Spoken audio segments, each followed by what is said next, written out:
Bueno, ahora sí, buenas noches. Vuelvo y les pido disculpas, por favor, por este inconveniente.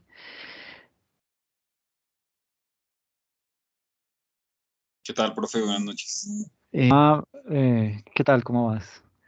Esto se llama realización de un óptimo proceso de planeación tributaria. Es como he denominado esta sesión. Eh, digamos que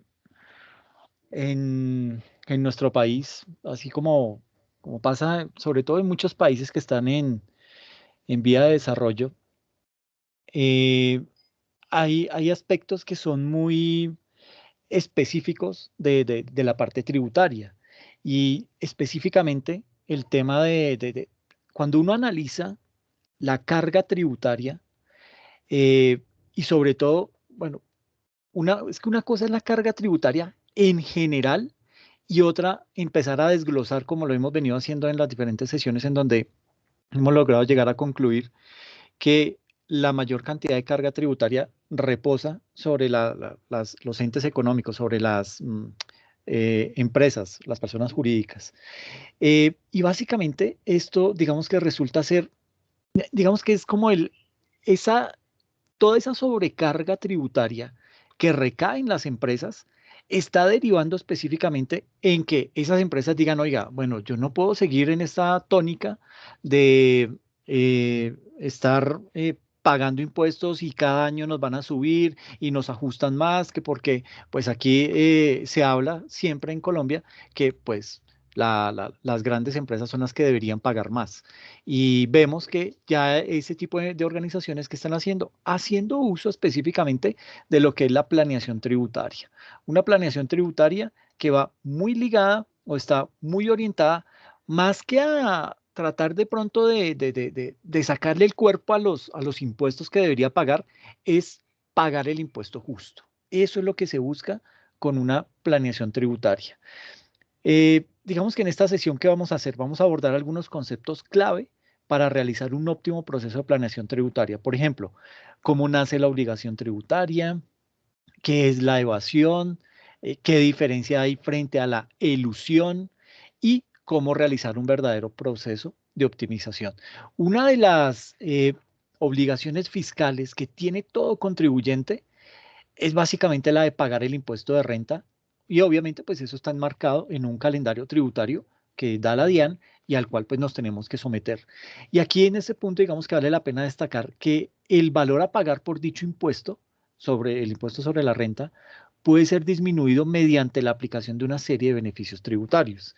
Es más, ese es uno de los temas que algún grupo debe exponer, básicamente hacer como un inventario de esos beneficios tributarios en donde nos vamos a dar cuenta que pasan más de 200 eh, y que ese era uno de los problemas que traía la reforma tributaria que iban a implementar, que era básicamente seguir manteniendo esos beneficios para las empresas, pero aumentar el recaudo a la clase media en Colombia y pues digamos que ahí es donde nace mucho el conflicto que se vivió, ¿ok?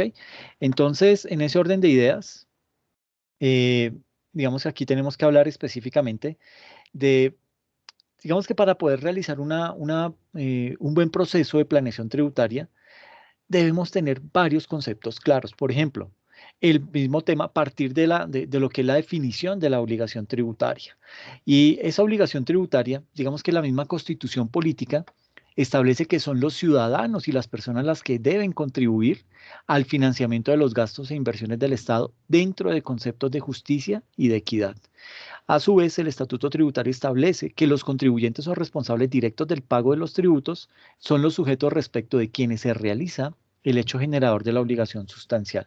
Es decir, este tema de la obligación tributaria no es algo que se inventó solo la DIAN, no es algo que surgió de la nada y que Colombia dijo, no, vamos a empezar a cobrar impuestos. Esto viene, y ya lo vimos en otras sesiones, eh, esto viene desde épocas de cuando la humanidad pasa de ser nómada a convertirse a sedentaria, en donde entiende perfectamente que la agricultura se convierte en ese sustento de vida, pero que no es solamente eso lo suficiente.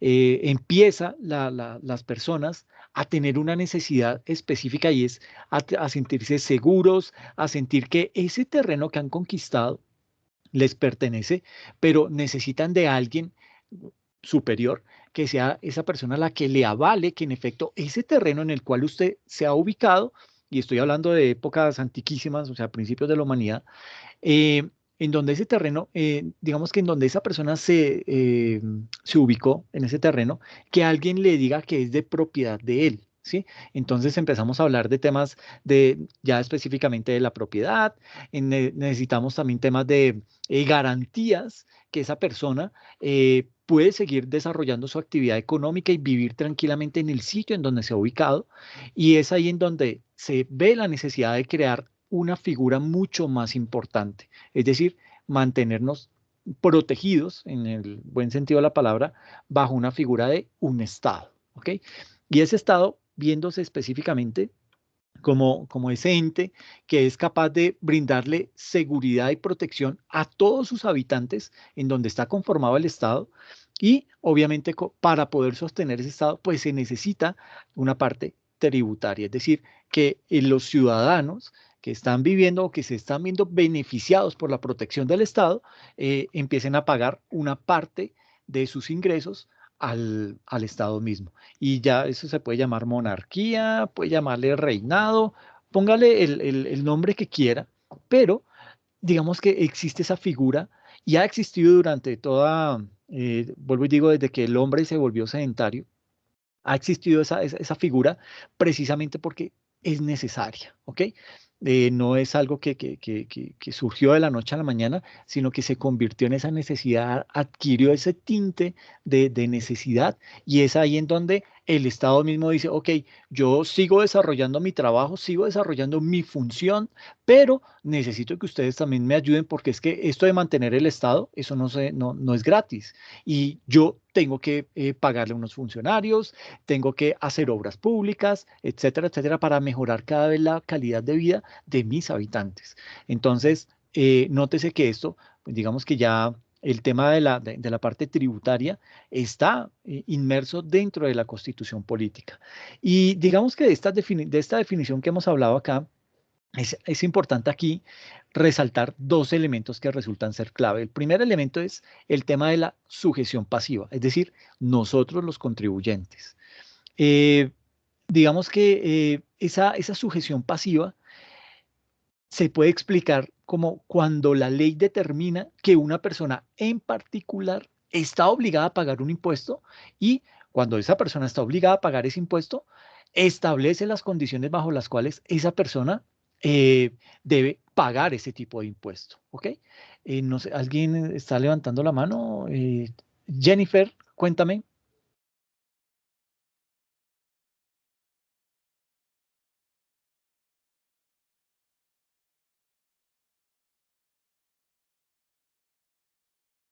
Jennifer, ¿me escuchas?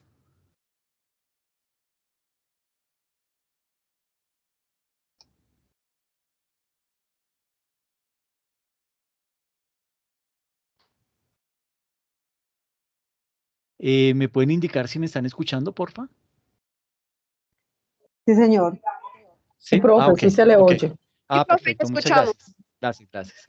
Entonces, retomando el tema, les comentaba que, pues hay que, de esta definición que estamos viendo ahí en pantalla, es importante rescatar o extraer de esa definición lo que es el sujeto pasivo. Y sujeto pasivo es aquella persona o aquella, bueno, sí, aquella persona que la ley determina que ese tipo de personas están obligadas a pagar un impuesto, y como está obligada a pagar ese impuesto, a esa persona se le establecen las condiciones bajo las cuales debe pagar ese impuesto.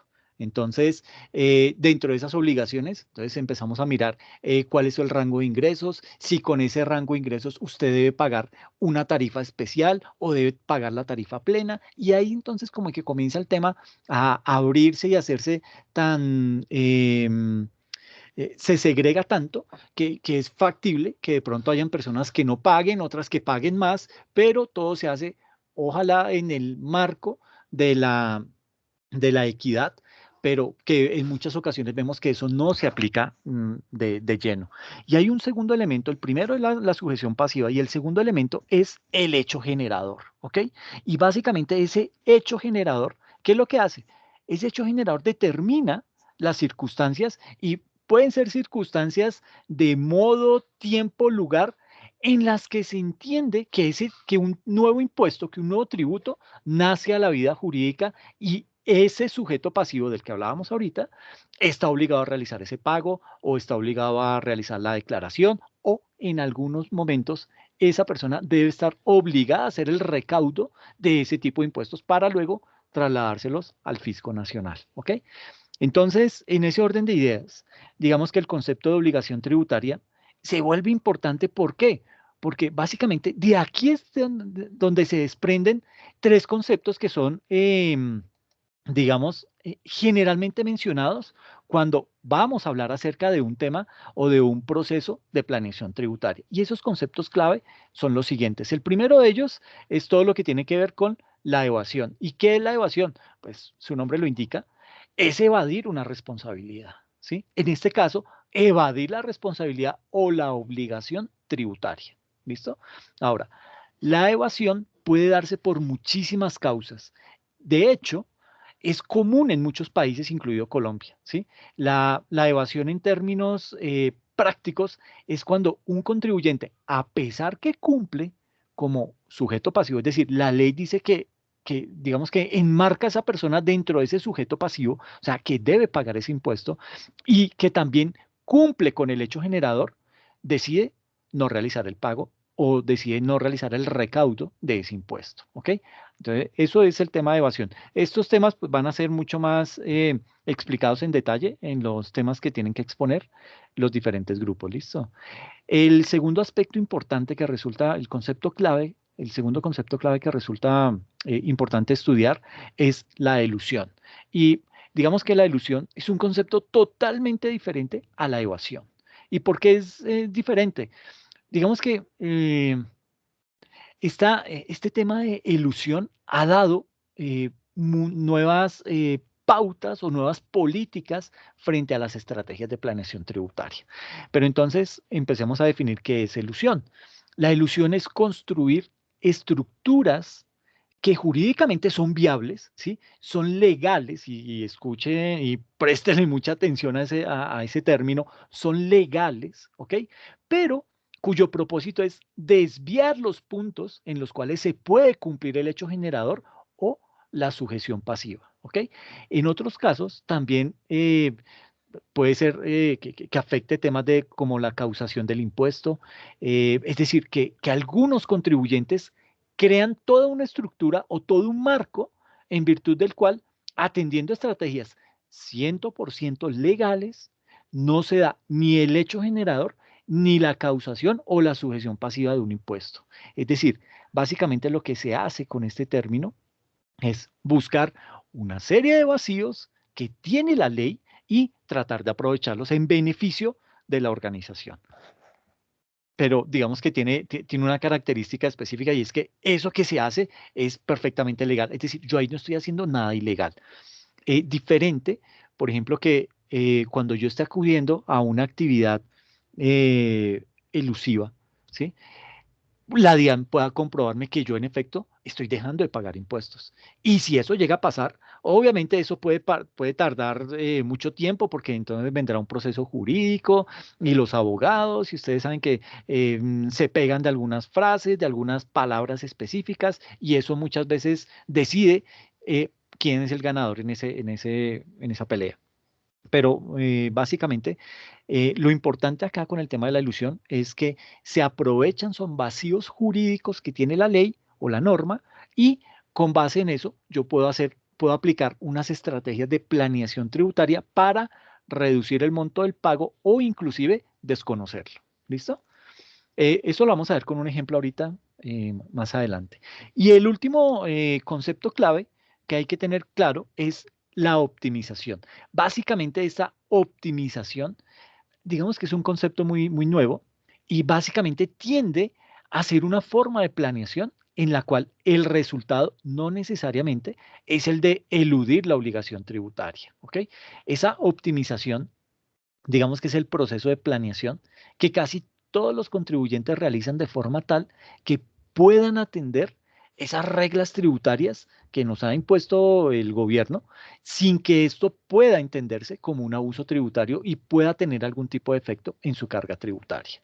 Entonces, básicamente, de estos tres elementos, evasión, elusión y optimización, eh, digamos que estos tres elementos han generado que surjan nuevas perspectivas en el mundo y esto lo vamos a ver más adelante también. Y es muy importante tenerlos en cuenta. ¿Por qué? Porque muchas veces esa planeación tributaria puede caer bien sea en la evasión o en la elusión y en estos casos ese tipo de prácticas pueden llegar a ser sancionadas por la ley. Digamos que la evasión va a ser sancionada por la ley. En la ilusión es un poquito más complejo. Aquí digamos que le toca hacer una función o desarrollar una función más de carpintería a la DIAN para lograr demostrar que esa organización está en realidad desconociendo ese hecho generador o ese sujeto pasivo frente a ese tipo de impuesto. ¿Ok? Entonces, digamos que de los tres, el más chévere viene siendo la optimización, porque lo que nos va a permitir esa optimización es tratar de pagar el impuesto justo, ¿sí? O sea, no pagar de más, no pagar de menos, sino pagar siempre el impuesto justo. Y para eso, pues vamos a tener que conocer el estatuto tributario, vamos a tener que conocer todos los beneficios a los que como persona jurídica o persona natural podemos acceder y tratar de utilizarlos en beneficio al momento en que vayamos a hacer ese tipo de declaración. Entonces aquí, digamos que una pregunta que siempre se realiza en el marco del proceso de planeación tributaria es básicamente, eh, la planeación tributaria siempre implica un efecto económico en la carga en la carga tributaria del obligado. Y frente a esa pregunta, digamos que esta pregunta tiene varias particularidades. La primera es que no siempre la perspectiva del hecho económico se mide desde la carga tributaria. ¿Qué quiero decir con eso? Digamos que no siempre se va a medir ese hecho, no siempre se mide eh, el hecho económico desde el costo tributario de las operaciones. También se puede medir desde la perspectiva del flujo de caja, es decir, la disponibilidad de recursos y el capital de trabajo. Y aquí hay un ejemplo, bueno, digamos que en los videos que les publiqué del caso de estudio de la empresa de plásticos, si lo han podido ver, ahí hay una estrategia que habla básicamente acerca de el método de depreciación. Y básicamente, dependiendo de ese método de depreciación que yo utilice, puede ser que yo no vaya a tener implementado una estrategia de planeación tributaria como tal, ¿sí?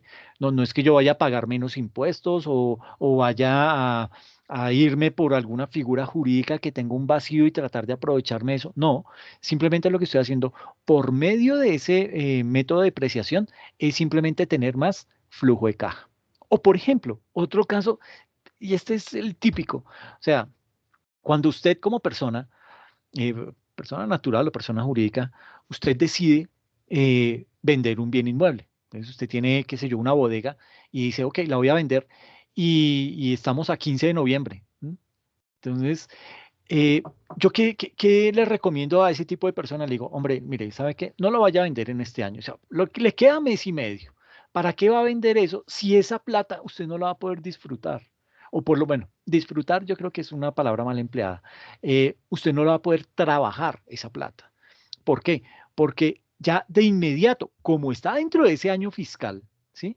Cae dentro de ese año, ya sea a finales de noviembre o en el mes de diciembre, si usted logra vender esa bodega en esa fracción del año, pues usted lo va a tener que declarar en el siguiente, ¿sí? Entre marzo y abril.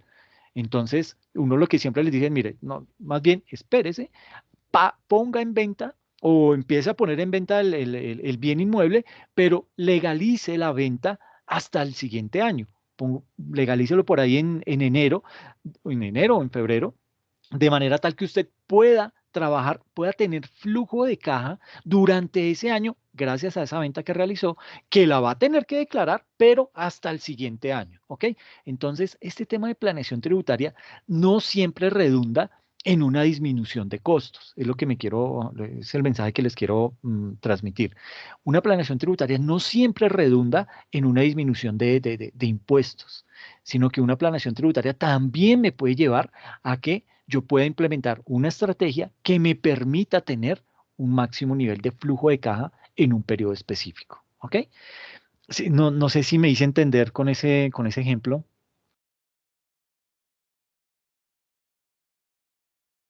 Sí, Profe, profe. pena.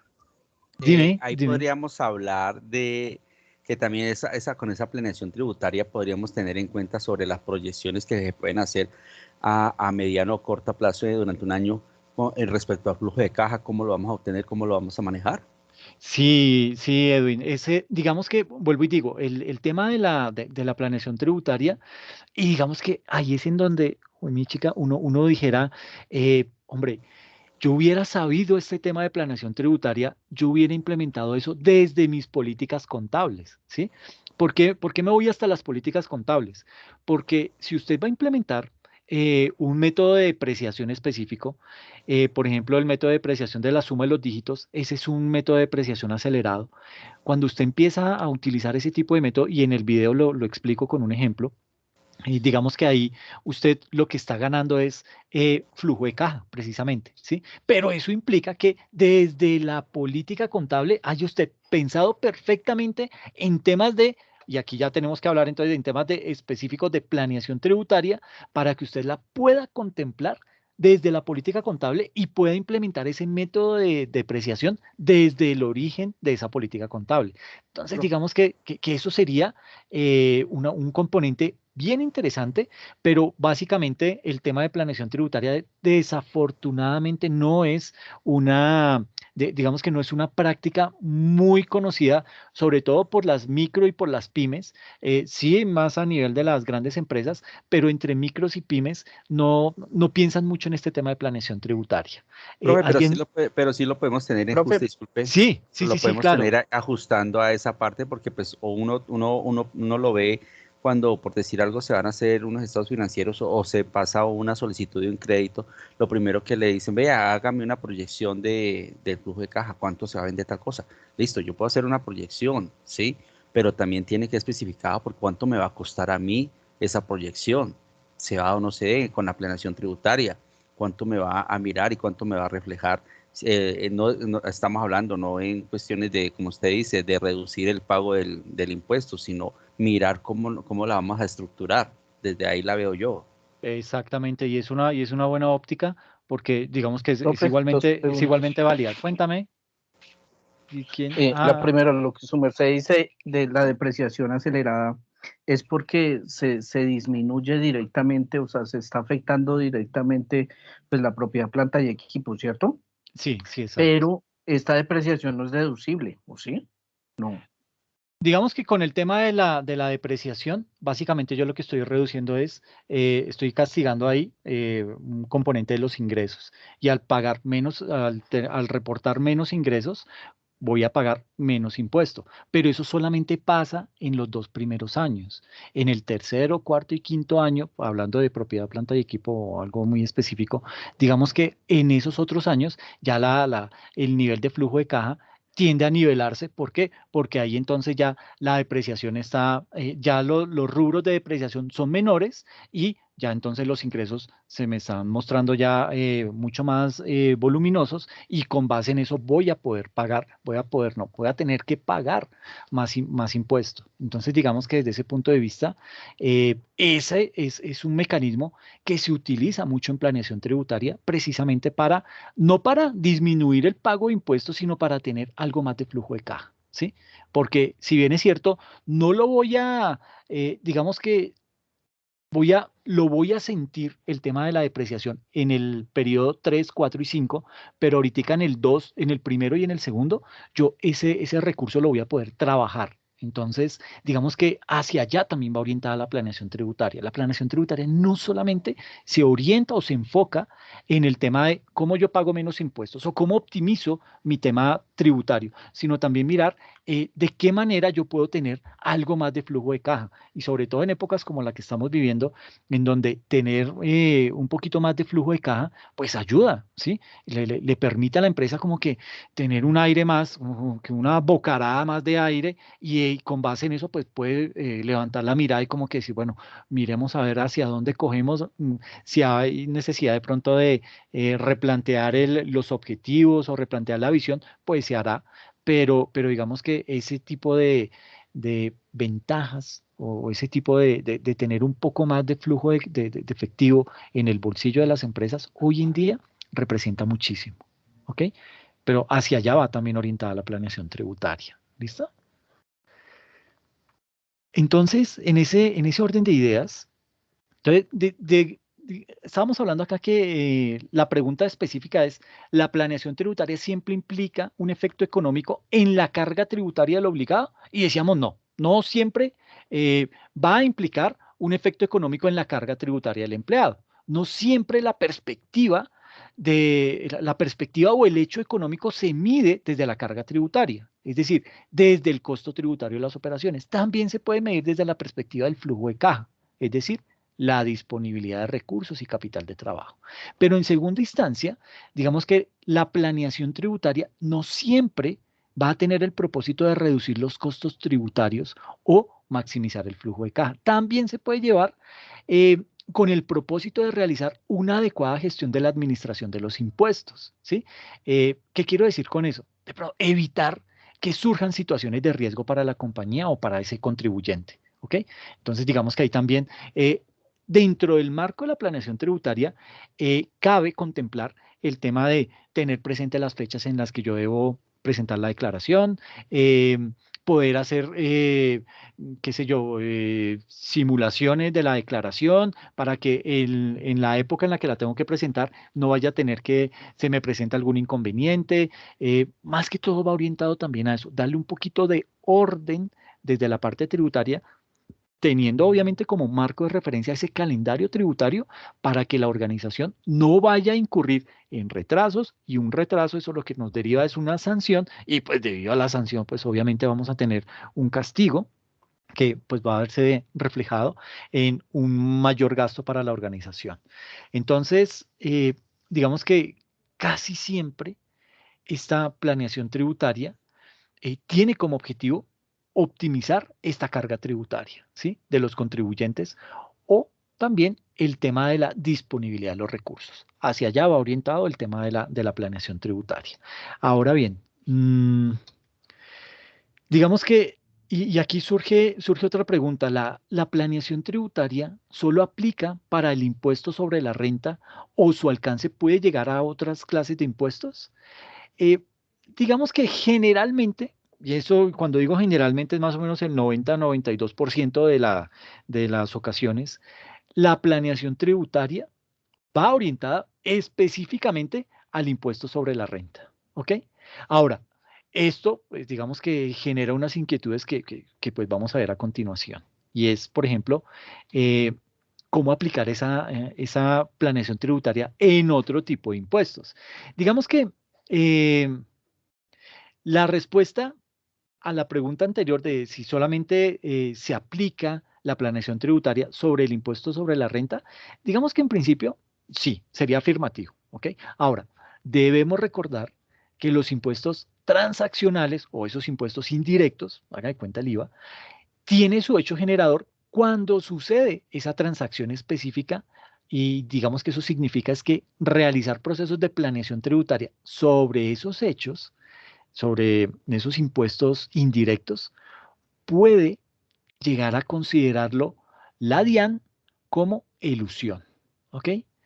Digamos que no es como tan chévere, digamos que decir que el tema de aplicar planeación tributaria en impuestos indirectos sea una buena estrategia. Y digo que no es de pronto una buena estrategia precisamente porque para la DIAN, la primera lectura que le da a eso es, uy, mi chica, aquí hay un proceso de planeación tributaria agresiva. Traducción, están implementando estrategias de elusión fiscal en esta compañía. Entonces hay que tener mucho cuidado con ese tipo de casos.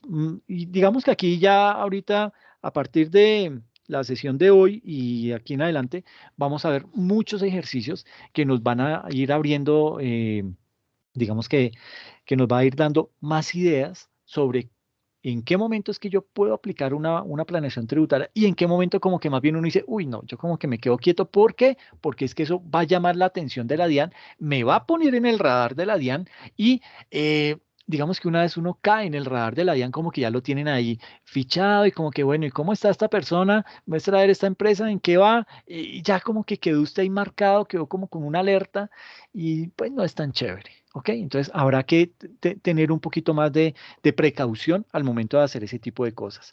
Ahora, ¿por qué la planeación tributaria se realiza generalmente para el impuesto sobre la renta? Sucede que este impuesto sobre la renta, a diferencia de los impuestos transaccionales o los impuestos indirectos que veíamos acá arriba, tiene un enfoque distinto, ¿sí? Ese impuesto sobre la renta se basa en términos muy generales en la operación de un contribuyente en un periodo de tiempo que generalmente conocemos como un periodo gravable. Ahora, como ese impuesto sobre la renta se basa sobre la operación de un contribuyente, podemos realizar optimizaciones desde la perspectiva del modelo de negocio y también desde la operación habitual de la compañía o del contribuyente. ¿Qué quiero decir con eso? Digamos que tenemos un margen mucho más amplio de realizar estrategias de planeación tributaria que permiten tener los efectos que el contribuyente está procurando.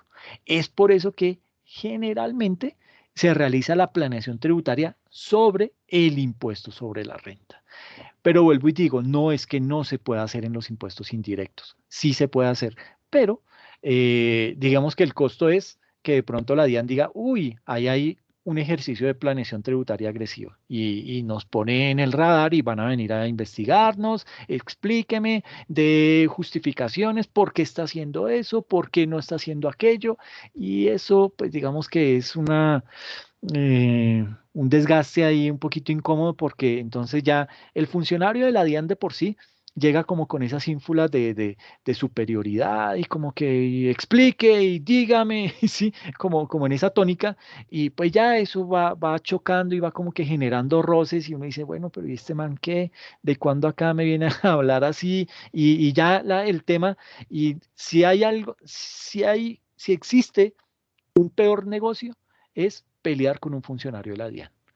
Entonces, no digo que uno no pueda defenderse, no digo que uno no pueda eh, tratar de justificarlo y desde el punto de vista legal y bajo las condiciones como yo lo estoy haciendo, pues si lo estoy haciendo mal, dígamelo, pero pues dígamelo en los mejores términos, pero no tiene usted por qué venir aquí a, a tratar de hacerse sentir o pretender que es que tiene poder pues sobre la humanidad y tratar de hacerme reconsiderar las cosas. Es posible, sí, que yo esté cometiendo un error, pero me lo puede decir de una manera que yo lo voy a comprender y que vamos a evitar caer en un choque de esos.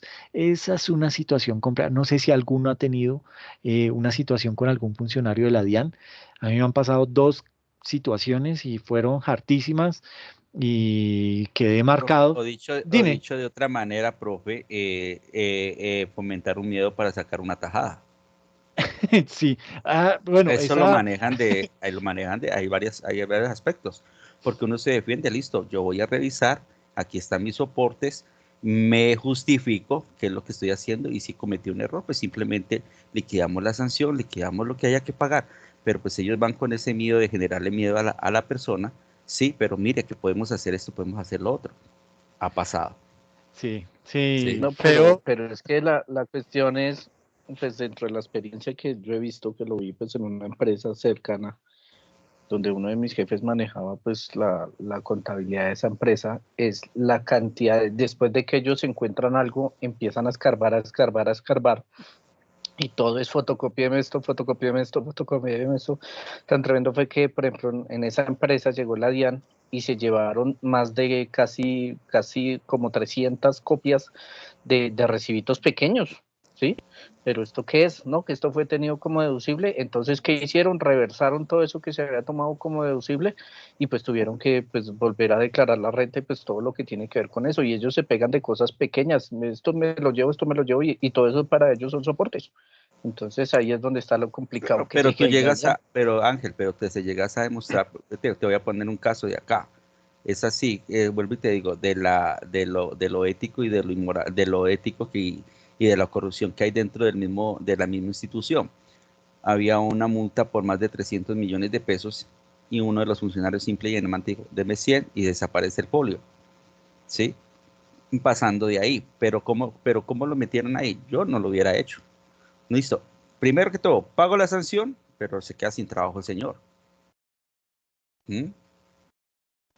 En ese estilo, Sí, porque entonces hay muchas cosas que uno se pueden, ¿no? Mientras que usted esté seguro de lo que está haciendo, ¿sí? O de lo que esté seguro de que usted, pues nadie está diciendo, aquí cometí un error, listo, lo cometí, pero reconozco tal cosa. Y puede, como dice el profesor, no, lo más que se puede hacer no es ponerse a pelear, porque como dijiste tú, se van a lo más mínimo y van escarbando y van escarbando y van escarbando, pero tienen de qué pegarse. sí, y han habido escándalos al respecto, ¿no? Exacto. Situaciones en donde han encontrado y básicamente, así como lo mencionaba Ángel, recibos pequeños, que yo creo que les he contado el caso de Toyota acá en Colombia, y básicamente esta gente se dedicaba era a pasar gastos que no tenían ningún tema, ninguna relación de causalidad. Y esos eran felices con ese relacionando todo ese tipo de gastos. Y hasta que le llegó la Diana y le digo, no, mis amores lindos, me da pena con ustedes, pero es que esto no va para allá, esto no hace parte de esos gastos, ¿ok? Y digamos que ahí, obviamente, eso generó tanto problema que los dueños de Toyota en Japón se comunicaron directamente a la Diana acá en Colombia para justificar su actuación. Es decir, ¿y cuál era su actuación? Pues básicamente la cultura japonesa eh, digamos que tienen por hobby cuando hacen un negocio, por ejemplo acá en Colombia, hicimos el negocio con la policía, le vendimos no sé cuántas camionetas Toyota esa venta genera una gran utilidad para Toyota. ¿Y qué hizo Toyota? Dijo, no, pues chévere, la sacamos del estadio entonces a celebrar y se cogían a los generales y a los coroneles, vámonos, y ¿qué hacían? Se iban para una whiskería muy famosa acá en Bogotá. Eh, y obviamente, pues esa gente cerraba el establecimiento, era solo para ellos y eran 2, 3 días allá metidos y todo eso era, ok, ¿cuánto es? Factúreme. Y esas facturas las pasaban ellos y las metían dentro de su contabilidad. Eso fue un caso muy sonado, pero les estoy hablando por allá de finales de los 90, en donde digamos que Toyota Colombia tuvo ese gran escándalo. Y derivó eso salió por televisión y todo ese tipo de cosas, y la justificación de ellos era, no, eso es un tema cultural. Nosotros en Japón hacemos eso, todos nuestros negocios llevan inmerso ese componente y pues para nosotros eso es legal, entonces yo no entiendo por qué usted me va a cobrar y me va a sancionar tras del hecho y pues sí, aquí la norma Y son gastos contempla. de representación. Podría tratar de meterlos por ese lado, pero sí, fue un escándalo y llevó incluso a que el gerente de Toyota en Japón hiciera el reclamo acá en Colombia por ese tipo de cosas. Pero sí, digamos que la experiencia en muchas ocasiones, sí, digamos que ahí es como caminar en un hilo muy delgado y es tratar de, por un lado, uno decir, ok, digamos que la posición que tiene Edwin, en donde, ok, sí me equivoqué, perfecto, dígame cuánto es, yo asumo las consecuencias, declaro y vuelvo y pago la sanción y no hay problema y listo el tema. Y el otro es de pronto ponerse uno también como a dar la pelea y es cuando entonces, está muy, muy bravo. Entonces comienzan a despulgarle lo que más pueden y de algo pueden encontrar. Y uno dirá, pero entonces es culpa del contador porque es que no tuvo en cuenta, no sé qué. Sí, es factible, volvemos al punto. el Estatuto Tributario de Colombia es supremamente engorroso. De por sí, todo el tema tributario acá en Colombia yo no sé si a ustedes les pasa o es solo a mí, pero le da uno como jartera coger ese Estatuto Tributario y uno decir, "Y venga, ¿y ahora yo con qué me voy a encontrar? ¿Qué puede pasar?". Y como crean leyes, crean 11, 12 leyes al día en Colombia, y uno ya no sabe si eso que está en el estatuto tributario fue derogado por otra cosa, y entonces digamos que tiene que estar uno muy actualizado para no cometer error, y entonces es ahí donde precisamente lo que dice Ángel es, van a escarbar, ¿sí? Van a escarbar, y en esa investigación algo van a encontrar, porque, entonces usted dice que se las sabe todas, pues venga a ver, deme fotocopia de esto, deme fotocopia de aquello, y por algún ladito le van a encontrar el problema. Ahora, también digamos que ahí habrá que poner todo en una justa balanza y uno decir, bueno, ok, lo asumo, ¿cuánto es? ¿Sí? Y no de pronto caer en temas de, ay, bueno, ¿y cómo podemos arreglar? ¿Cómo? Porque ahí usted está abriendo, eso es como cuando usted como salen las películas, cuando le da plata a un policía corrupto, ahí lo tiene de por vida, ¿ok? Entonces, ese funcionario va a estar golpeándole a la puerta de la empresa cada cierto tiempo, porque necesita, porque es que me hace falta, porque es que quiero, y entonces ya ahí va, digamos que el problemita se le agrandó. Se convierten en cajeros automáticos las empresas, po. Sí, es terrible. Es horrible, es horrible. Yo le decía a Ángel, le comentaba, pues que por el sector donde tengo un almacén, yo por lo menos me confío porque importo ropa, ¿no? Y tal cosa. Pero todos los vecinos ven a los de aduanas, policía de aduanas, y mejor dicho, cierran una semana, no abren en los locales. Entonces, ahí da mucho que decir, porque cierran un Claro. local toda una semana. Listo, y a los que abren son 2 millones de pesos que les sacan a mitad de año y a fin de año. Sí, 2 millones de terrible. pesos, que hasta entonces eso da tristeza, porque yo les digo, ustedes por qué se dejan, mejor dicho, pues traten, mire, organícese, mire tal cosa, pero es que también, pues, entonces eso da para tela para dónde cortar, ¿sí? Sí, aquí eso me hace acordar, aquí en este curso hay una pareja de esposos que ellos tienen ellos se dedican al tema de llevar contabilidades y todo el tema de impositivo y hacer que las empresas entren en esa formalidad, ¿sí? Pero ellos me decían, es que es muy difícil. Aquí en donde vivimos es complicado tratar de decirle a la gente, no, mire, pero es que usted con lo que ya está recibiendo, si usted no se registra, no queda como persona jurídica, el problema que se le viene es más grande. Entonces, tratar de convencer también al cliente de ese tipo de cosas, de ese tipo de situaciones, porque es que desafortunadamente, perdona. Es complejo. Sí, es muy delicado, eso Es es muy una delicado. pelea, eso es nadar contra la corriente, decirle, pero es que usted lo pueden sancionar y aparte de esa sanción, eso puede tener unas arandelas grandísimas más adelante. No, ellos eso no, como que no le dan la importancia que se merece. Entonces, sí, lo he vivido cuando he hablado con ellos, no sé si de pronto por aquí está Luis, pero sí, Sí, hola, Pablo. hola Luis, ¿cómo vas, hermano? Cuéntanos. No, estábamos conversando hace un momentico con Elena, estábamos conversando justamente de estos temas y tenemos uno de los clientes que se la está pasando de vivo. Hay un socio, digamos, de dividendos que vende frutas y verduras en mucha cantidad en Medellín. Entonces, ¿qué es lo que hacen? Los que le compran la fruta y la verdura en Medellín le pagan a los proveedores del cliente que nosotros tenemos aquí. Entonces, las platas, los dineros nunca entran por bancos. El de las legumbres queda en blanco, queda como un simple comerciante de régimen no responsable de IVA, régimen simple. Y todos felices y se paga una comisión. Eso es una forma de eludir, pero digamos lo que es muy difícil de detectar. Y aquí en este municipio se las inventan de esa manera. Viven a toda hora pendientes de cómo hacerle la trampita, pero ya les da un poquito de miedo la ilegalidad, pero tratan de hacer esas artimañas. Sí, claro, y es que sí, de pronto la cultura que tenemos frente al tema impositivo, frente al tema tributario en nuestro país es, digamos que da para eso, ¿no?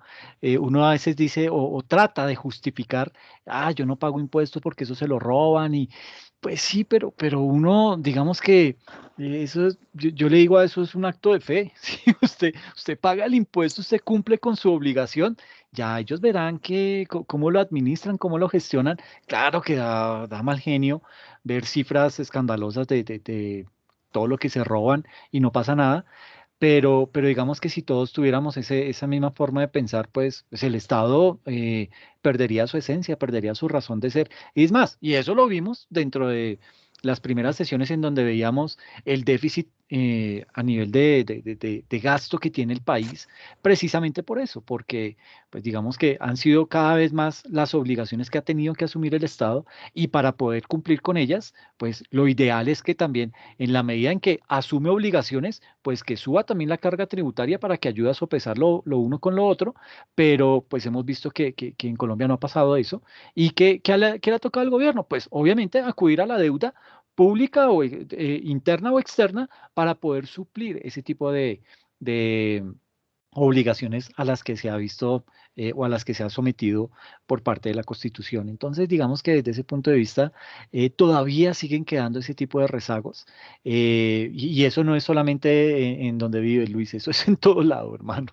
En todo lado, el comerciante, el empresario busca o está pendiente, bueno, ¿cómo hacemos cuál es la mejor manera para que yo no tenga que pagar tanto o que esto no pase por el banco? ¿Cómo hacemos? Entonces, sí, y a veces, señor contador, venga, usted nos dice, miércoles, ¿cómo me van a meter en ese tipo de cosas? Pero ese es el diario vivir, eso desafortunadamente todavía ocurre. Y la última pregunta que nos surge acá es, ¿en qué casos la planeación tributaria para el impuesto sobre la renta tiene incidencia en otros impuestos? Entonces, frente a esta pregunta, digamos que muchas veces se trata de realizar un análisis del modelo de negocio y eso es bien importante y nos vamos a dar cuenta en los ejemplos que vamos a manejar. El modelo de negocio digamos que es el que nos da el mapa de ruta por el cual vamos a poder decir, podemos utilizar tal tipo de estrategia o tal tipo de planeación tributaria para pagar el impuesto justo. ¿Sí? Eso muchas veces lo da el mismo modelo de negocio. Entonces hay que tener muy presente o hacer un análisis juicioso del modelo de negocio, analizar también la compañía como tal, o digamos que no solamente hablando de personas jurídicas, sino también la persona natural, a qué se dedica, y tratar de mirar qué tipo de beneficios podemos echar mano de lo que está todavía vigente para que esta persona pueda aprovechar ese tipo de beneficios. Entonces, digamos que eh, hay que básicamente hacer ese tipo de análisis, conocer la organización, conocer la actividad de la persona y poder determinar si existen maneras de realizar algunos procesos de optimización tributaria. Y ahí digamos que eso puede llevar en algunos momentos a tener que hacer algunos cambios dentro de la estructura organizacional o dentro de la estructura del modelo de negocio mm, para poder hacer ese tipo de situaciones, ¿ok? Muchas veces uno puede decir, no, mire, es que yo importo telas, pero el gravamen, digamos que no todos los países pagan los mismos gravámenes. Entonces, si yo lo traigo de tal país, el gravamen se me dispara, pero si lo traigo de tal país que pertenece a la Comunidad Andina de Naciones, casi que es cero. O si tiene que pagar algo es muy bajo, entonces uno como que comienza a analizar esas discrepancias y dice, miércoles, ¿no? Entonces yo más bien voy a aliarme o voy a utilizar, y como se dice en planeación tributaria, voy a crear otro vehículo societario en un país de estos de la Comunidad Andina de Naciones. Estoy poniendo un ejemplo, no es que eso pase, pero digamos como para hacerme entender, yo podría crear otro vehículo societario en un país que pertenece a la Comunidad Andina de Naciones por el simple hecho de decirle, mire, esa mercancía no me está llegando de China, sino que está llegando de Chile, ¿sí? Y por ser país de la Comunidad Andina de Negocios, casi que tenemos fronteras abiertas. Ay, usted es mi amigo, usted tranquilo, yo no le cobro. ¿Viene de Chile? Sí, tiene las puertas abiertas. Entonces, ese tipo de situaciones es lo que a veces dice la DIAN, uy, aquí puede haber un tema de planeación tributaria agresiva. ¿Por qué? Porque el hecho de pensar, y eso poniéndonos en el plano de la DIAN, uy, ¿cómo así que esta empresa me está trayendo textiles de Chile? Si Chile, ¿cuándo acá? Chile es duro para las frutas que no saben a nada y de pronto para el cobre, pero de resto para textiles. Entonces como que eso le genera suspicacia a la DIAN y comienza a hacer un análisis frente a eso. Y cuéntame, ¿quieres comentar algo, Edwin? Sí, profe, lo utilizan como plataformas. Sí, Exactamente, como una sí, plataforma, como un puente. Entonces, si hay lo que estuve viendo, algo sobre en Estados Unidos, que era sobre la parte de la miel de abejas, ¿sí?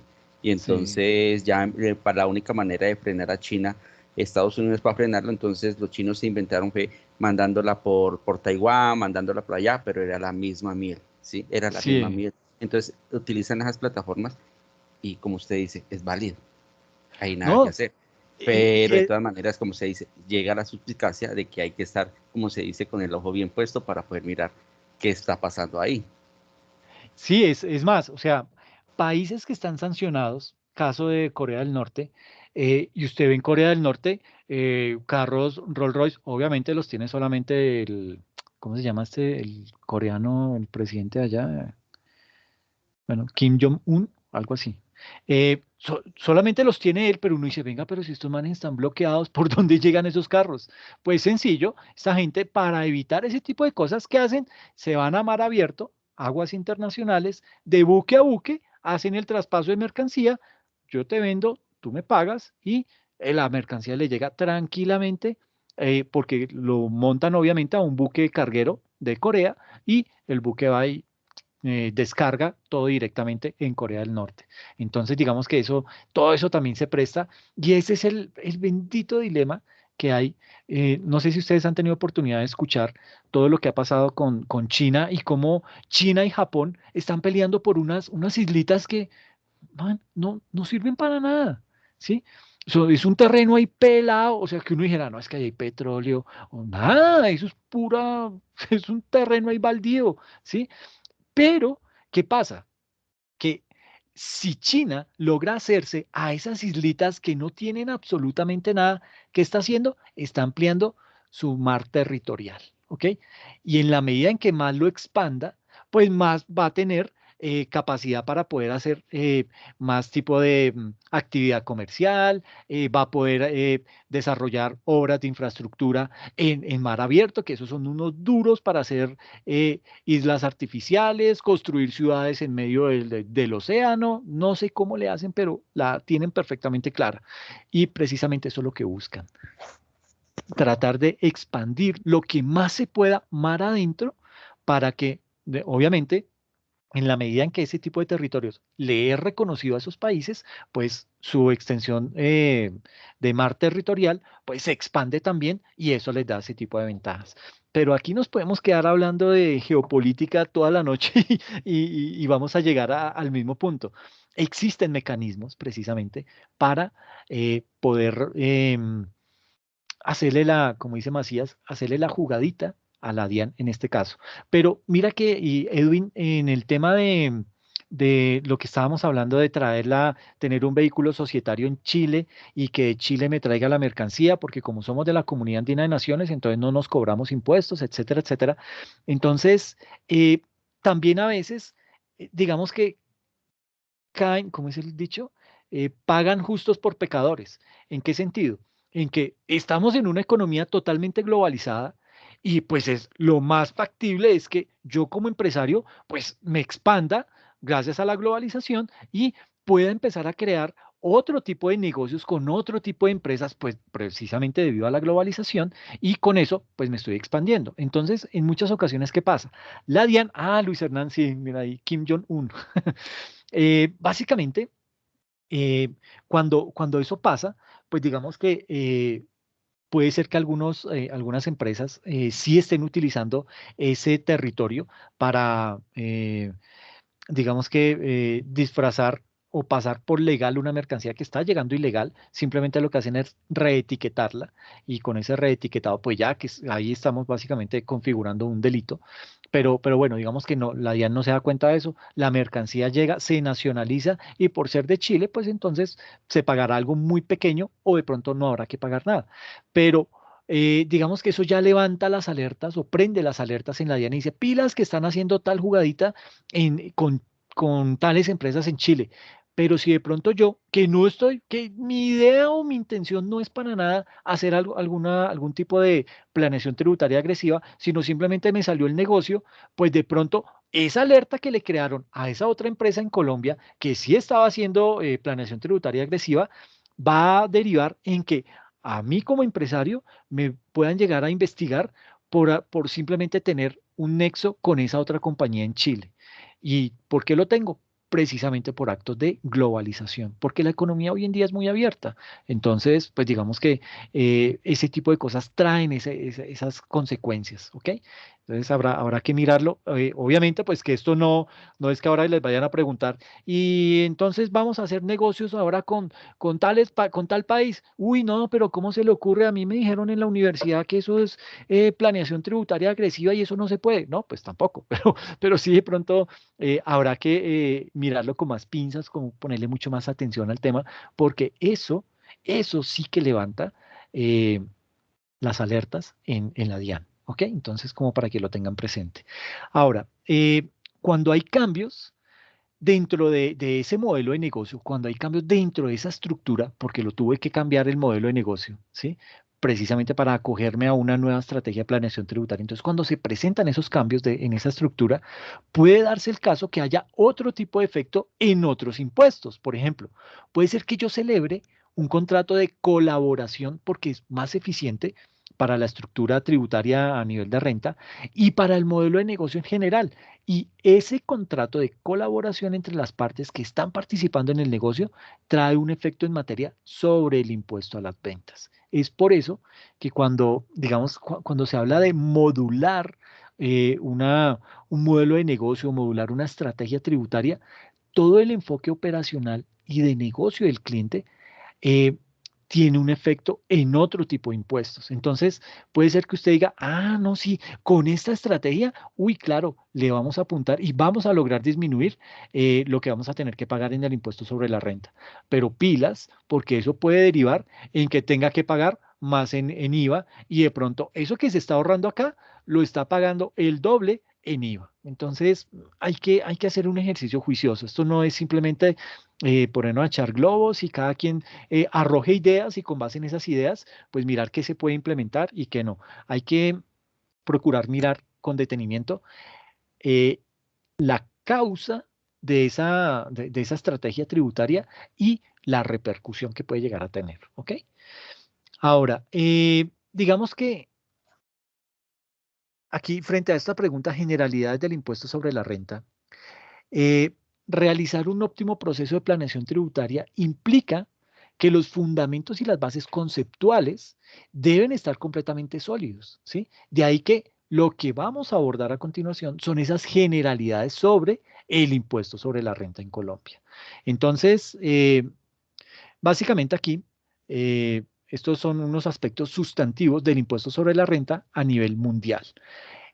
Digamos que a nivel mundial existen varios aspectos sustantivos que son generalmente aceptados y digamos que incluidos dentro de los marcos tributarios de cada país, de cada estado.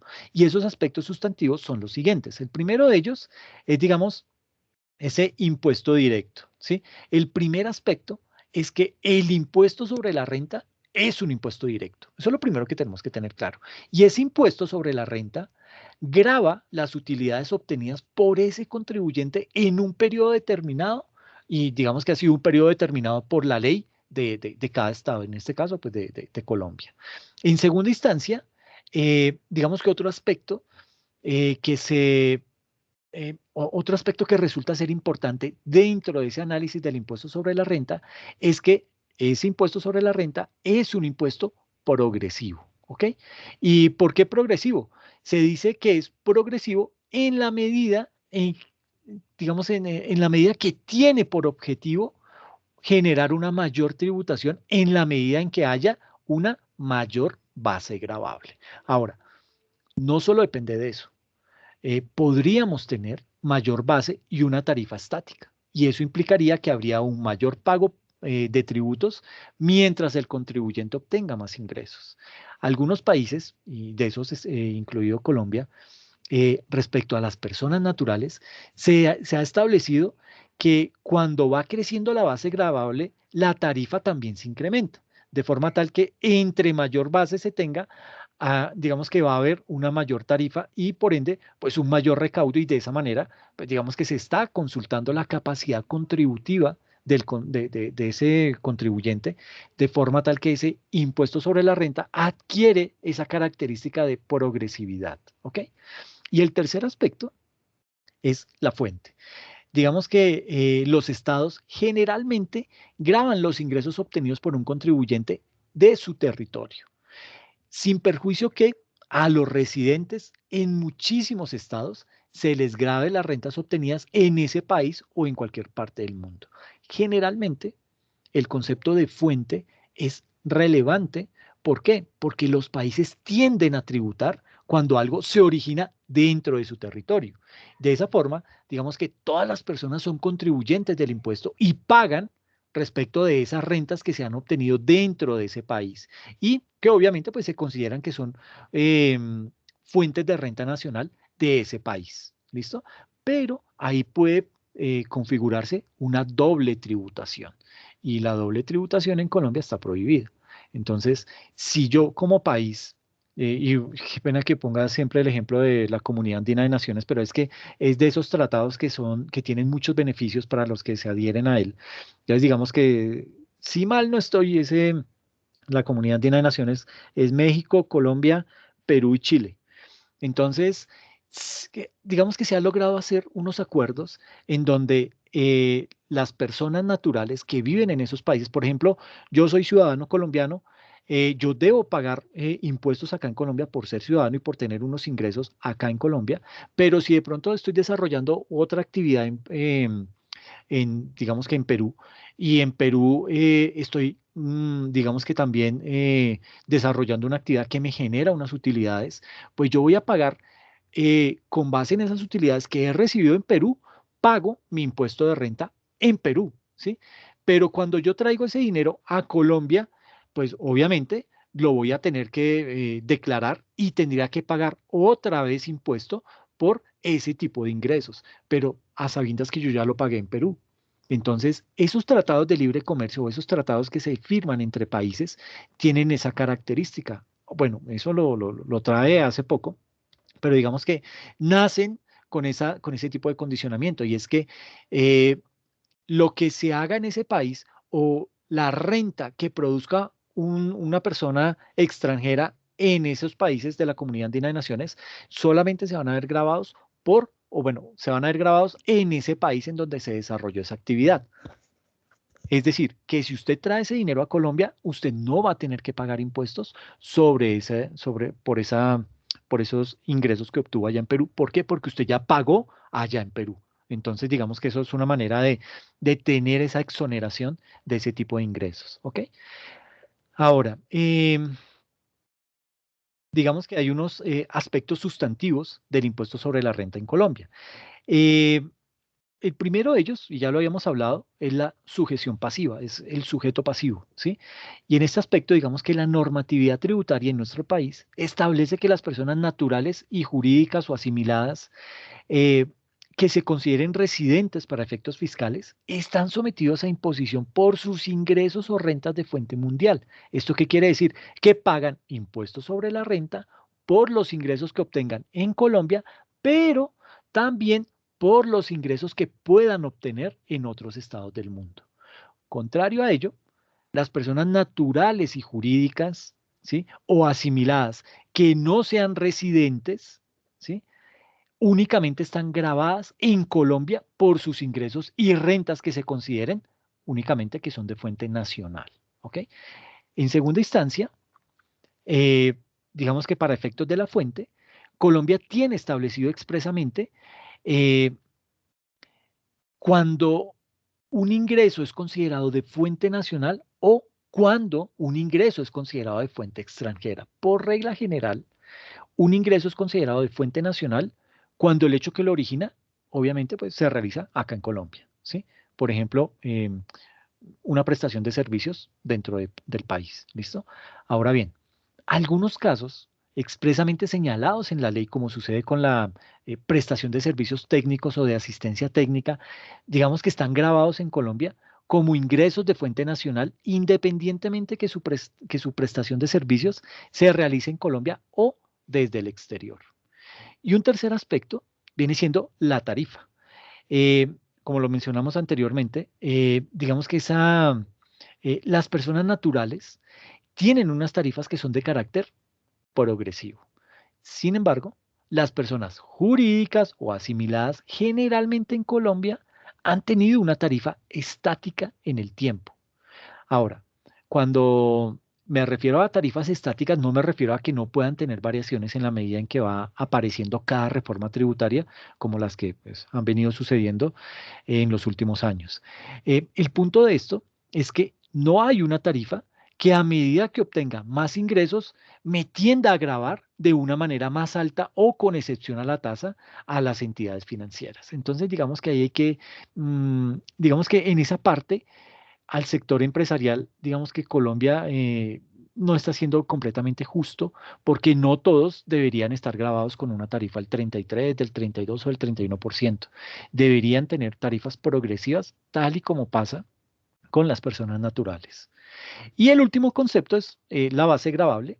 Digamos que esa base gravable, también conocida como la renta líquida gravable, se determina con base en las disposiciones normativas, según lo dice el estatuto tributario. ¿Ok? Entonces, digamos que aquí ya tenemos que hablar acerca de lo que ha sido la evolución de las normas antiabuso y antielusión. Y en este punto, digamos que debemos tener en cuenta que cada vez que se promueve o se promulga una reforma tributaria en Colombia, se incluyen disposiciones que tienden a prevenir estrategias de planeación tributaria agresivas. ¿Ok? Entonces, entiéndase planeación tributaria agresiva, tener un vehículo societario en otro país y tener muchos nexos comerciales con ese otro vehículo societario en ese otro país. Eso es digamos que eso se considera, o bueno, la DIAN lo considera como planeación tributaria agresiva. Entonces, digamos que en ese orden de ideas, en esas nuevas reformas tributarias que se han venido creando, y de esta nueva, pues no sabemos nada porque todavía no han mostrado nada, pero digamos que en ese tipo de reformas tributarias se incluyen ese tipo de normativas que tienden obviamente a prevenir estrategias de planeación tributaria agresivas o que se puedan considerar como elusivas o también les llaman a veces abusivas. Ejemplo de eso son las recientes disposiciones que tienden a restringir las operaciones con vinculados en el exterior. Y es por eso que generalmente se establecen mayores tarifas de retención en la fuente, se solicitan más soportes de las operaciones, aplican regímenes como el régimen de precios de transferencia, etcétera, etcétera. Entonces, digamos que eso son estrategias que la DIAN dice, me va a hacer planeación tributaria agresiva, pues mamola, y comienza entonces también a crear una serie de estrategias que van orientadas a desestimular ese tipo de negocios, ¿ok?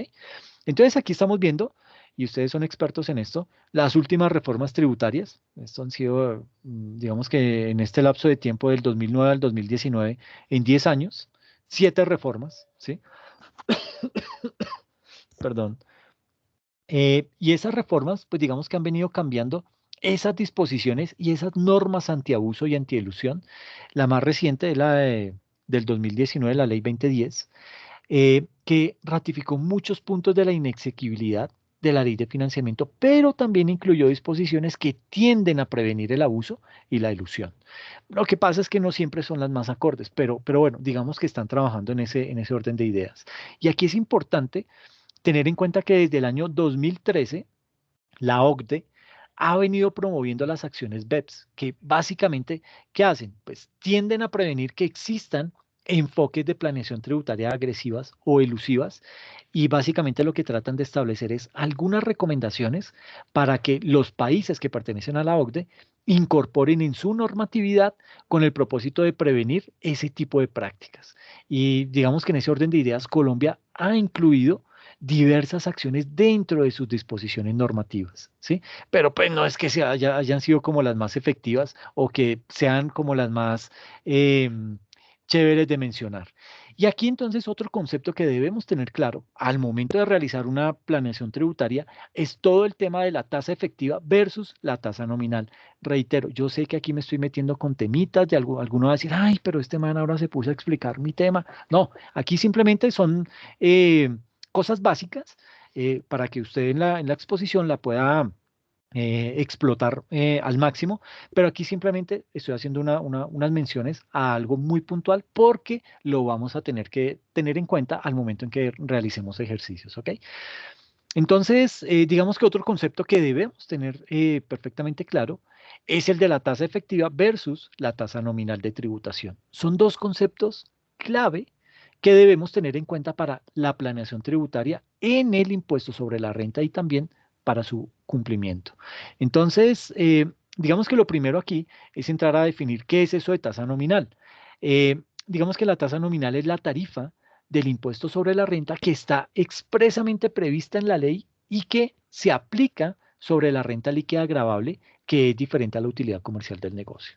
Entonces, digamos que para el año 2020, la tarifa de renta para las personas jurídicas o asimiladas es del 32% y para el 2021 el 31%. Eso es la tasa nominal, esa tarifa, ¿listo? Pero hay que hablar obviamente de la tasa efectiva. Y esa tasa efectiva es básicamente la correlación. Y aquí todos me dicen, uy, pero ¿qué es correlación? No, correlación es simplemente la relación de dos variables, ¿ok? Entonces, el ingreso versus la tarifa, ¿sí? Por poner un ejemplo ahí, bobo. Eso es correlación, cuando yo relaciono de alguna manera una variable con otra variable. Entonces, aquí básicamente la tasa efectiva me dice que es la correlación entre el impuesto efectivamente pagado con relación a la utilidad comercial del negocio. ¿Ok? Entonces voy a mirar cuánto fue lo que pagué de impuestos realmente contra lo que fue la utilidad del impuesto, la utilidad del ejercicio. Y ahí yo digo, uy, miércoles, no que yo tenía que pagar el 31 y uno va y mira y hace la división y dice, estoy pagando el 38, el 39, el 42%. Eso también lo explico dentro del videito, dentro de los 3 videos que están publicados del caso práctico que les publiqué en la plataforma. Entonces, digamos que aquí resulta importante tener en cuenta que la utilidad comercial del negocio no es la misma renta líquida gravable. ¿Por qué no es lo mismo? Porque digamos que esa renta líquida gravable se determina con base en las disposiciones normativas que incluye el estatuto tributario. Es decir, habrán unos gastos que yo puedo deducir de, del impuesto de renta y habrá otros que no los voy a poder deducir. Y muchas veces ese tipo de gastos, y lo vamos a ver acá con un ejemplo, pasemos de una vez a eso. Digamos que en esta tabla tenemos la siguiente información. Tenemos una columna que se llama partida, otra que es IFRS o NIF, la parte fiscal, la diferencia entre NIF y fiscal y la justificación. Entonces, digamos que aquí en la columna partida, en toda esta columna, ¿qué vamos a hacer? En esa columna partida es en donde vamos a relacionar los ítems que estamos depurando, ¿sí? En la columna NIF o IFRS, pues ahí vamos a tener, vamos a colocar los montos que salen de nuestros estados financieros y en la parte fiscal, pues vamos a decir qué de esto, de la parte contable, se reconoce o puede ser deducible de la parte fiscal también. ¿Listo? Y como les decía, pues la diferencia hace la referencia a la diferencia entre la parte de NIF versus la parte fiscal. Entonces, en ese orden de ideas, tenemos la siguiente información. Tenemos unos ingresos, ¿sí? Digamos que los ingresos de la compañía fueron de 142.000 millones de pesos. Y pues esos ingresos, tanto en la parte contable o de estados financieros, con respecto a la parte fiscal, pues siguen siendo los mismos, ¿no? Los ingresos son ingresos para el uno o para el otro. Entonces hay diferencia cero y justificación, pues no tengo que dar ninguna justificación.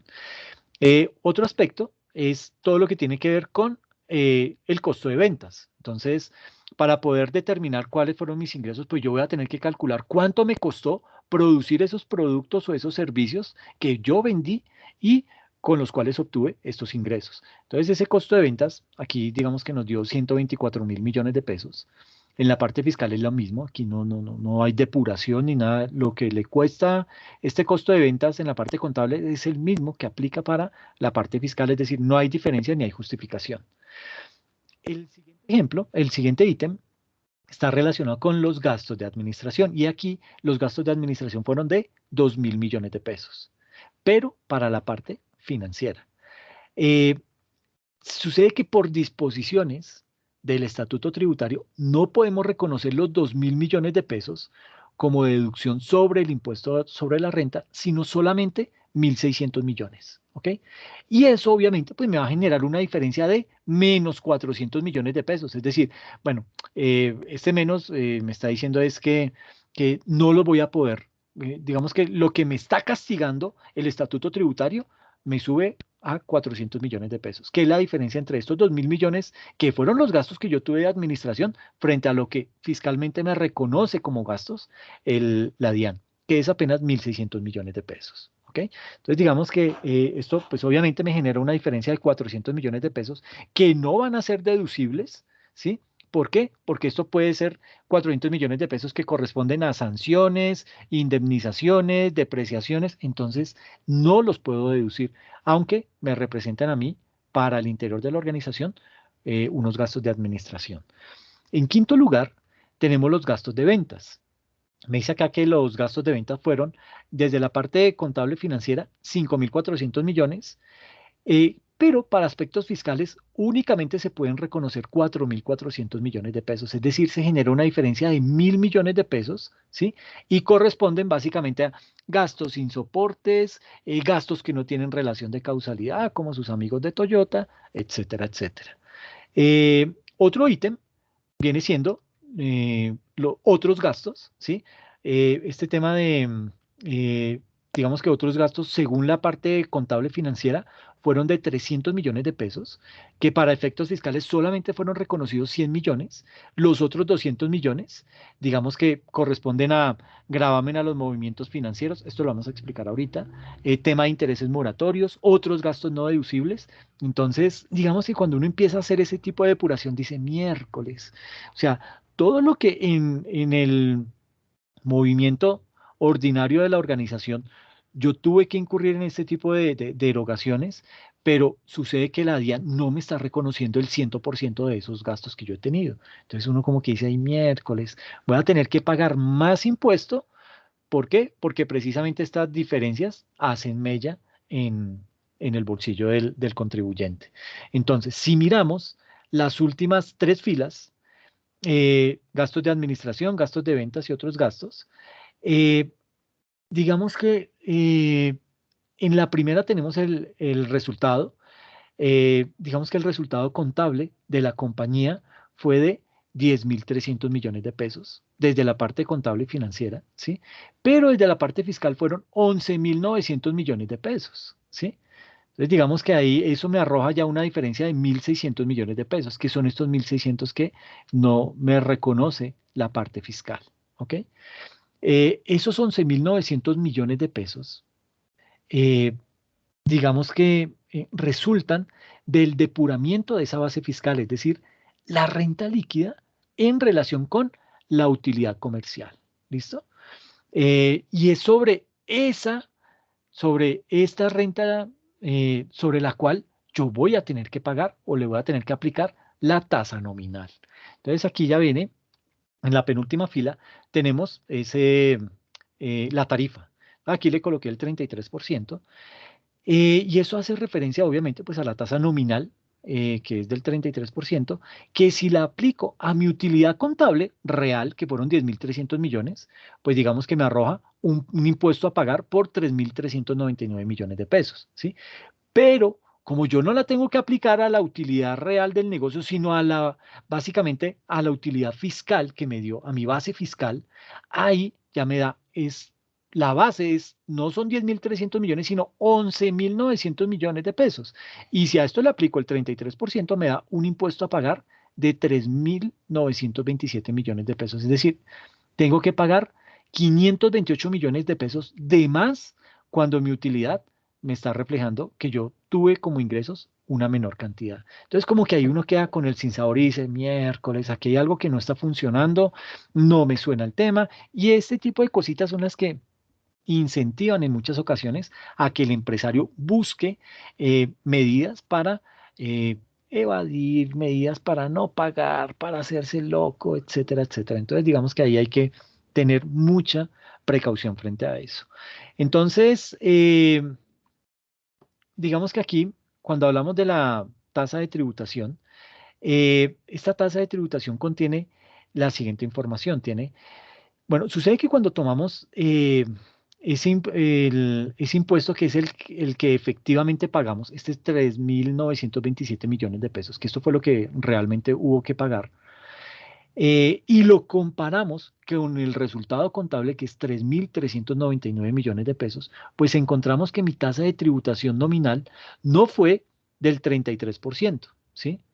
Sino que fue del 38.1%. ¿Y cómo calculo este 38.1%? Pues simplemente tomo lo que pagué realmente de impuesto, que fueron 3.927 millones de pesos, lo divido entre mi utilidad, que fueron 10.300 millones, y eso me da 38,1%.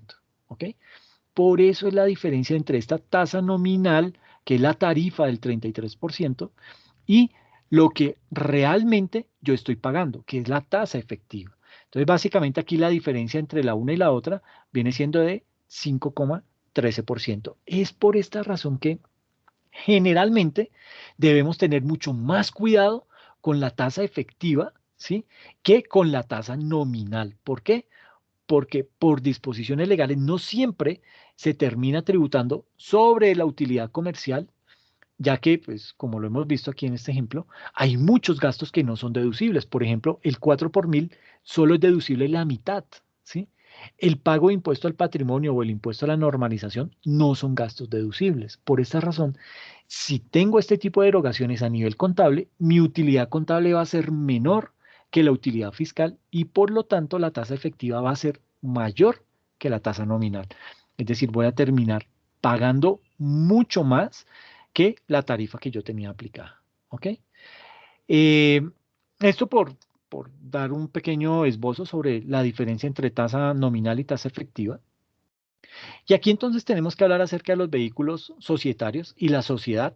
O sea, cuando hablamos de sociedad estamos hablando de socio o de accionista. ¿Ok? Entonces, básicamente, digamos que y anteriormente lo mencionábamos, la correlación de vehículos societarios y la sociedad socioaccionista la debemos tener en cuenta siempre que querramos desarrollar un proceso de planeación tributaria. ¿Ok? Digamos que tal y como lo explicamos al comienzo de esta sesión, las sociedades y las personas naturales son contribuyentes sobre el impuesto sobre la renta, ¿sí? Cuando una persona natural, y puede ser una persona natural o, digamos, puede ser una persona natural, nacional o extranjera, cualquiera de esas dos, constituye un vehículo societario, puede ser una SAS, una sociedad anónima, una limitada, la que sea. Básicamente, ¿qué se está haciendo ahí? Se está generando una persona jurídica, ¿ok? Por lo tanto, un nuevo contribuyente para ese impuesto sobre la renta. Y en segunda instancia, digamos que las personas que constituyen la sociedad tienden a obtener unas utilidades, ¿sí? Tienden a obtener unos dividendos precisamente de ese vehículo societario. O sea, como utilidad, con base en esa utilidad le pagan unos rendimientos, unos dividendos a cada uno de los socios. Esto lleva a una situación especial. Si la sociedad es un sujeto pasivo del impuesto sobre la renta y el accionista también lo es, podría generarse un efecto de doble tributación. ¿Ok? Y si eso llegase a pasar, sería un desincentivo a la inversión y probablemente este tipo de vehículos societarios, digamos que no se utilizarían, ¿sí? Se desestimularía ese tipo de vehículos. Y es por eso que las normas tributarias en nuestro país están diseñadas precisamente para prevenir esa doble imposición, pero también tienen como objeto procurar la doble no imposición, es decir, que ninguno de los dos sujetos realice un pago. Entonces, digamos que ahí hay que tener mucha precaución frente a eso. Entonces, las normas están diseñadas para prevenir la doble imposición, pero también procurar evitar la doble no imposición. Es decir, que por el hecho de no, de que el país no vaya a cometer una irregularidad al cobrarle a una persona doble vez, que por evitar eso, entonces terminemos tampoco cobrándole nada, ¿sí? Entonces, digamos que en ese orden de ideas, la ley, digamos que ha venido madurando mucho en ese aspecto y ha realizado buenos aportes al respecto. Pero veamos esto con un ejercicio. Entonces, supongamos que usted es un accionista de una sociedad anónima, ¿sí? Usted tiene acciones en esta sociedad anónima.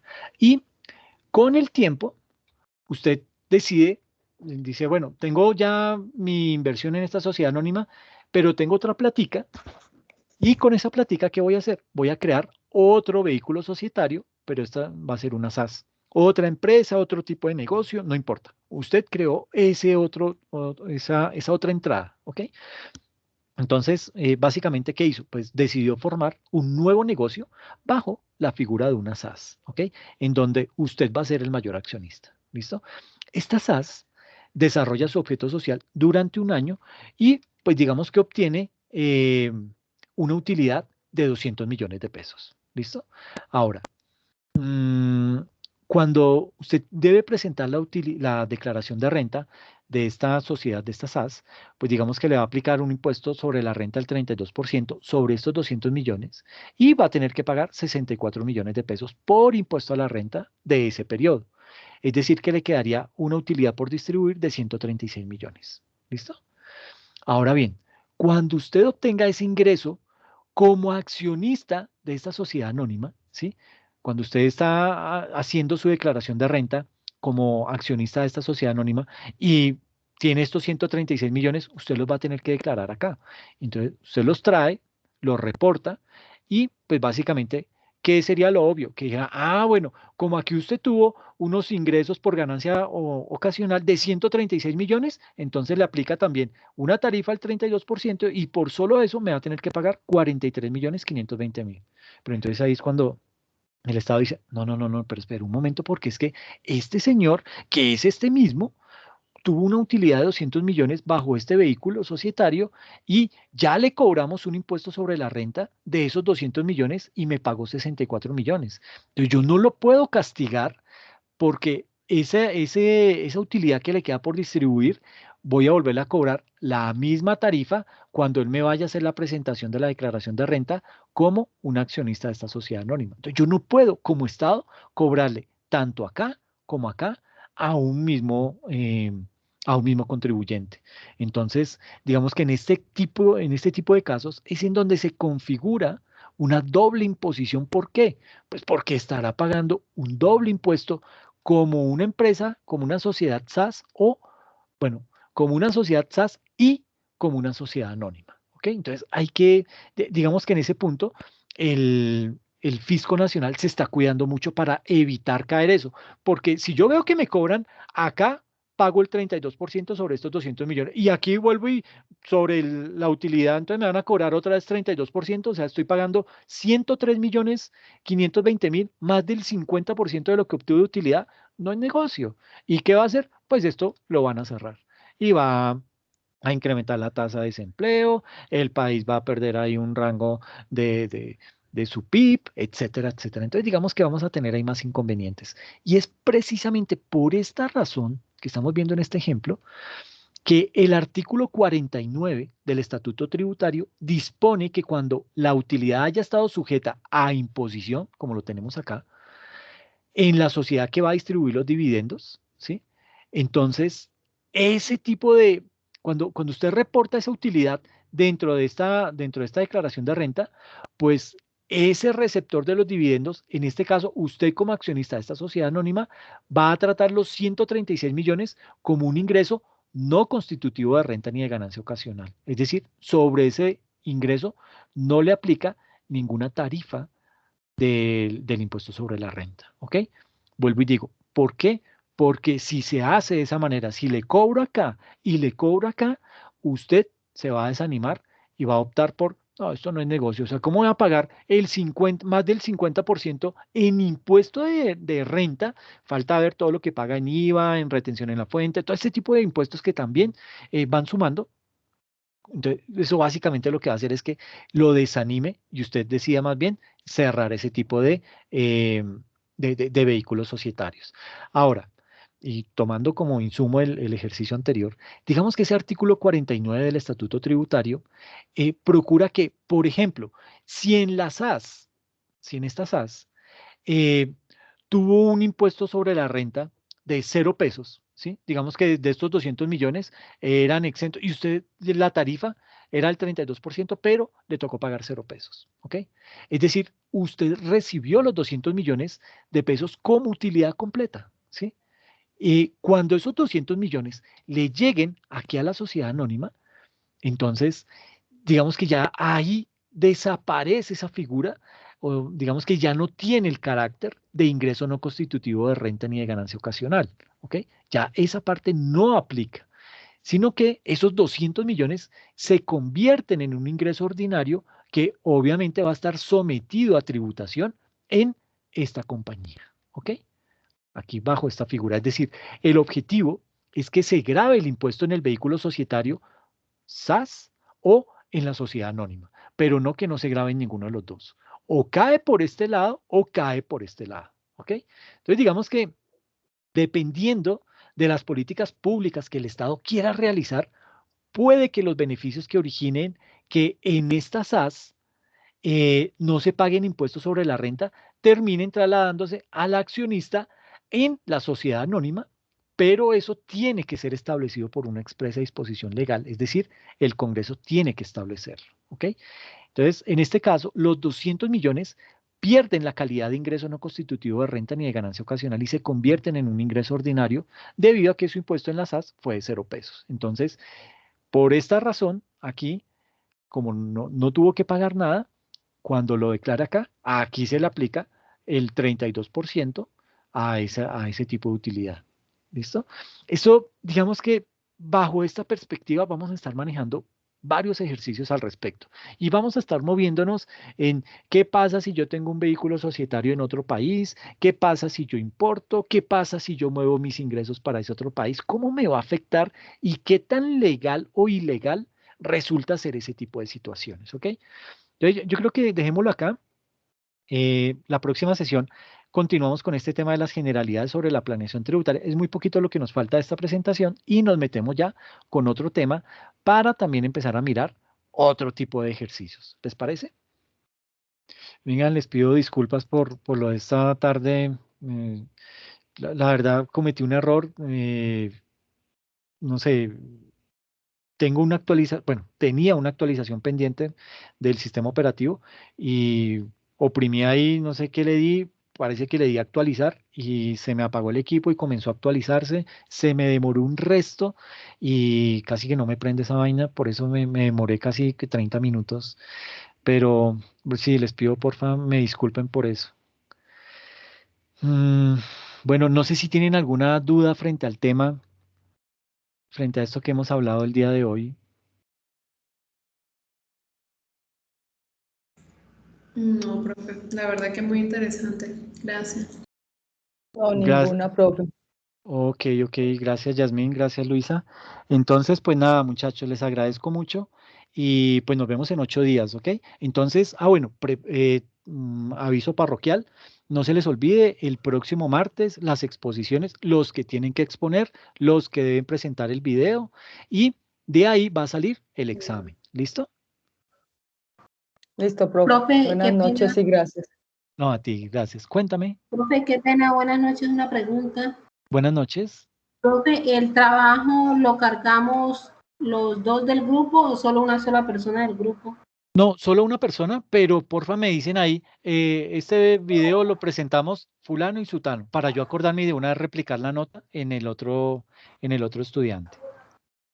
Ok, profe, muchas gracias. Igual, si lo quieren cargar por separado, no hay ningún problema, eso no me afecta. Bueno, muchachos, les agradezco muchísimo la atención y pues nada, nos vemos dentro de 8 días, ¿ok? Profe, ¿me regala un momentico? Sí, Luis, cuéntame. Profe, lo que pasa es que entramos esta semana, el sábado, a tutoría que habíamos quedado con ustedes que íbamos a pagar la nota que debíamos. Sí. Y no hubo tutoría. No, sí hubo. O nos entramos demasiado tarde. Yo creo, ¿sabes qué pasó? Que yo estuve ahí desde las 6 hasta las 7 y piquito y no llegó nadie. Entonces, bueno, están sobrados, están volando, entonces no necesitan. Pues me desconecté como a las 7:05, 7:10, más o menos. ¿Te conectaste entonces, en esa hora o qué? ¿Cómo, profe? ¿Te conectaste en esa hora? Sí, me conecté a las 7:20. Ah, miércoles, sí, hermano. No, pues dale, miremoslo este sábado. Listo, profe. Entonces, Y- para este sábado, entonces estamos pendientes. Pero te puedes conectar a eso de las 6. Listo, profe. No, a las 6 está perfecto. Listo, listo, mi hermano. Entonces así quedamos, Luis. Listo, profe. Muchas gracias. Bueno, hombre, cuídense mucho, que estén bien. Bueno, hasta luego. Chao. Chao. Chao, que estén bien.